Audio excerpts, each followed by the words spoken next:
Welcome to Revenge Stories, where we deliver heart-pounding family dramas that unravel secrets and reshape lives. Today, we bring you a riveting tale of a woman whose quiet strength becomes her greatest weapon. Before we dive in, smash that like button, subscribe to our channel, and drop a comment with your city to let us know where you're watching from. Let's unravel this unforgettable story. Eleanor Ellie Harper, the eldest daughter in a family that prized loud voices and showy ambition, was always the invisible one. Labeled distant and odd, she sat through countless family dinners where her presence was barely acknowledged. But one pizza night, filled with cheap wine and greasy napkins, everything changed. This wasn't just another meal, it was Ellie's moment of reckoning. The Harper family table was a stage for her younger sister, Sophie, a former pageant queen turned military nurse who thrived on attention. Sophie's curated stories of hospital heroics dominated conversations, while their brother, Ethan, played the charming slacker, always good for a laugh. Ellie, however, was reduced to vague assumptions. She works at some base out west, maybe logistics. Their parents, Margaret and Tom, dismissed her as not one for the spotlight, never bothering to ask about her life. For years, Ellie let them shrink her into a caricature. Quiet, unremarkable, single, because silence was her sharpest tool. At 18, Ellie joined the Navy, but no one attended her boot camp graduation. Her mother sent a dry cleaning coupon instead of showing up. Over time, her family's indifference hardened her resolve.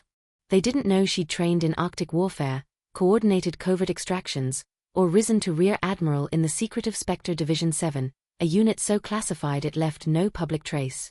Her missions, keeping the world's lights on in unseen ways, earned her medals she never displayed.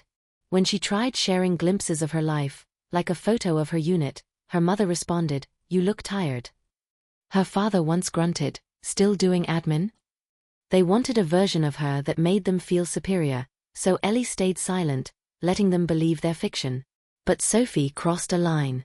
2 years ago, she accessed Ellie's classified reports using stolen credentials, plagiarizing her strategic debriefs to secure an unearned promotion. Ellie traced the breach, archived the evidence, but held back. Silence wasn't surrender, it was strategy. She waited, knowing Sophie's arrogance would eventually unravel.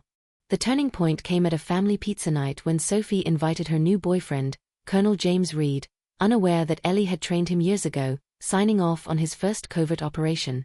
Sophie, expecting to parade her perfect life, tossed a napkin at Ellie, sneering, "Can you at least be useful?" Ellie picked it up without a word. Then James stood, his voice slicing through the chatter, "Rear Admiral Eleanor Harper, ma'am." The room froze. Sophie's fork hovered mid-air, Margaret's laugh died, and Tom blinked in confusion. Ellie, still holding the napkin, felt the weight of a decade of dismissal shift. Dinner was a performance of Sophie's self-aggrandizement, with tales of organizing baby showers and interns fainting at her base. Ethan's silly anecdotes kept everyone laughing, but no one noticed Ellie's empty water glass or asked her a question. Sophie dismissed her as civilian adjacent, joking about her desk job in logistics. When the family played their pizza game, sharing funny secrets with their chosen toppings, Sophie skipped Ellie, saying, "She doesn't do secrets. She just disappears for a decade." But James, sensing something, pressed Sophie about Ellie's role. When Ellie casually mentioned Spectre Division 7, James's fork fell, and the room's facade cracked. The silence that followed was surgical. James, recognizing Ellie as his former commander, demanded answers. Ellie revealed Sophie's breach. 2 years ago, someone used my credentials at Fort Wendell to access my classified reports. They quoted my Arctic campaign in a promotion packet." Sophie's face drained of color. She stammered, claiming it was just research, but her defense crumbled when she admitted she wasn't supposed to come tonight. The slip exposed her intent to keep Ellie's achievements buried. James stood again, formally addressing Admiral Harper and listing her accolades: Joint Operations Valor Citation, Arctic Reconnaissance, Distinguished Service Medal. The family sat stunned. Sophie, cornered, lashed out, accusing Ellie of vanishing and letting them believe lies. Ellie countered calmly, "You believed what made you comfortable. I just stopped correcting you." Margaret, desperate, asked why Ellie never shared her accomplishments. Ellie's response was sharp, you'd have turned it into a joke like always. Ethan fled to the kitchen, unable to handle the tension. James reported Sophie's breach to his commanding officer, warning of an investigation that could endanger lives due to her unauthorized access. Sophie begged their mother to intervene, but Margaret, diminished by the truth, stayed silent. Ellie stood, her voice steady. You wanted me small because it made you feel big. I'm not here for revenge. I'm here because you invited me, and I accepted.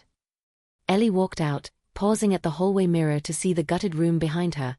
James standing firm, Sophie collapsing, Margaret staring blankly, Tom expressionless. The performance was over. Outside, the cold air felt cleansing. Ellie drove away, opening a letter from her late grandmother Clara, who wrote, "You are thunder wrapped in restraint. Don't let their blindness dim you." The words stitched Ellie together, reminding her that her strength came from standing alone, not from being adored. 2 days later, James called, recalling Ellie's lesson that clarity, not firepower, was the ultimate weapon. She declined to press charges, letting the system handle Sophie's breach. 3 weeks later, Margaret left a voicemail requesting coffee, but Ellie deleted it, closing that door quietly. Sophie faced an investigation and reassignment to a low-profile unit in Montana. Her ambitions stalled. Ellie felt no joy in this. Her fight was never about Sophie's fall but about proving she'd always been standing. Back at her base, Ellie unpacked a hidden medal, placing it beside Clara's letter. Not for display, but for remembrance. Walking by the northern fence line, she embraced the vast sky, finally feeling the earth give her room to breathe. They called her invisible, but Ellie was a ghost who endured, haunting those who underestimated her. If another invitation comes, she'll pick up the napkin and let the truth lead the way. What a powerful tale of silent strength and unshakable truth. If this story gripped you, hit that like button and subscribe to Revenge Stories for more compelling dramas. Share your thoughts below. What would you do in Ellie's place? Drop your city in the comments to show us where this story reached you. Check out 2 more channel favorites linked below, and we'll see you in the next video.